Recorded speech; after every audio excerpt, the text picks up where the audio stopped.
When it comes to level of education, police does not necessarily require highly educated people.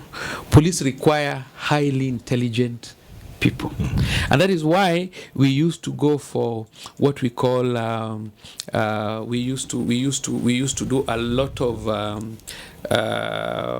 aptitude test when picking on police. For example, today we have very many university graduates who are not intelligent. So the fact that you have a degree doesn't mean you cannot come and tell me you are intelligent. Some people have 3-4 degrees. Yes, your mother may not have gone to school. Yes, but she could have been intelligent. That is why you are intelligent. Correct. Are you correct? Are you getting? I'm with you. So going that to is school called and going to school and holding a certificate is not a certification or an indication of an intelligent man. No. Equally, people grow up in different ways. I have my colleagues who grew up in Northeastern. They used to join police with CP certificate during our time. Yes. Some used to join with the Division 3. But the guy who got Division 3 in Habasweni, secondary, he has no lunch, he has no dinner, he hakuna taa. You bring him here and you look at his IQ, he's a Division 1 material.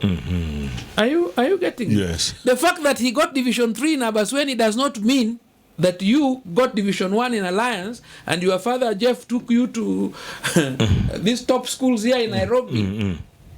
Our children are not competing children who got 300 marks. They got 420, 450. They are not competing children who got 300 marks from Yenga Primary School. They are not. Are you getting me? Not because they are more intelligent. They just have good certificates because they ate sausage in the morning, ate well, driven to school, scored highly. But this guy got 300 marks. So to me, as a police boss, my interest is not to employ people with good certificates. My interest is to employ intelligent people. And that one you can only determine through an IQ test. I have currently three senior officers who are geniuses, extremely intelligent people, got employed at class 7 level. Is that right? Yes. They speak better English than people with degrees. Na bado wako. K-Mash, William K. And you can see that ability. So what we are saying is police, we should go for intelligent people, not certificates.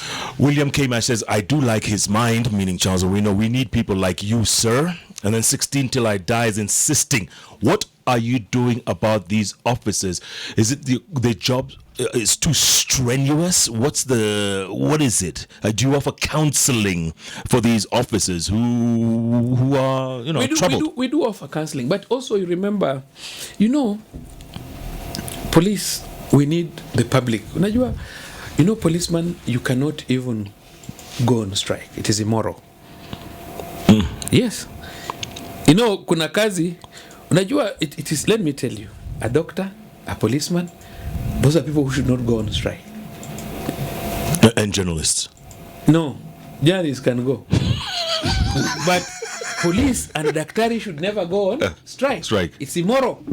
Because when somebody dies when you are on strike, and you are a medical doctor, how do you recover that life? No, for a teacher, if he goes on strike, he will teach over the weekend, he will teach at night and recover the hours. But for a policeman, if you go on strike, people go and steal, people go and kill people. How do you recover those properties? How do you recover those lives? Equally to doctors. And in fact, I wish I were in Parliament, I would have come up with a bill that stops doctors from striking. The only thing with going on strike, the only thing that we need to do is also to be moral and understand that we give them a scheme of service that does not put them to go on strike. On strike. Yeah. But you find many people, they want our services, but when it comes to us asking for remuneration, you find people are a bit apprehensive. Yeah. Maybe because we are more, also when you are many, paying you becomes a bit tricky. But the position is that police and doctors, now as in law, we cannot go on strike. So I hope the legislators who are listening, somebody should come up with a law that will not allow anybody in medical fraternity to go on strike. I thought the It Constitution... will now be our. It will now be. No, it allows them. It will now be our. Their act, Yeah. the medical act, Yes. should be able to stop them from going on strike. So And that when you decide to become a medical doctor, Yes. we jua kwamba ukienda huko utakula ile mshahara utapewa. Utaenda strike. Yeah. Kama sisi police, you cannot. You attempt, we will sack you and take you to jail. Jogu Ulemzae, Kenya says, if Kenya gets at least 4 Charles Owinos, I think we could be far away from where we are today. Arinya Kwararube says, Owino, you're the man we need in this country. Sharp-minded, I salute your funny. Arap Tagat anasema, I support the police. Kenya politics is dirty. We need security and calmness than demos. Yeah. Kabesa.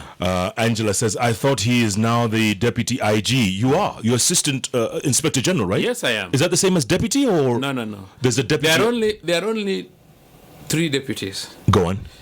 There is a Deputy Inspector General in charge of Kenya Police, which is Mr. Kitili. There is Deputy Inspector General in charge of Administration Police. Right. And there's Deputy Inspector General in charge of CID. So there are 3.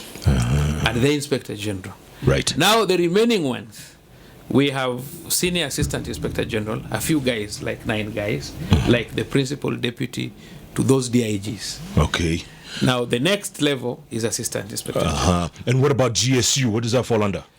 GSU falls under Kenya Police. It's a formation under Kenya And Police. the commandant And the commandant is a senior assistant inspector general. senior. Yes. And the commandant police college Kiganjo. Yes. The commandant administration police college Kiganjo. Correct. The Hot Breakfast with Jeff and Jelano.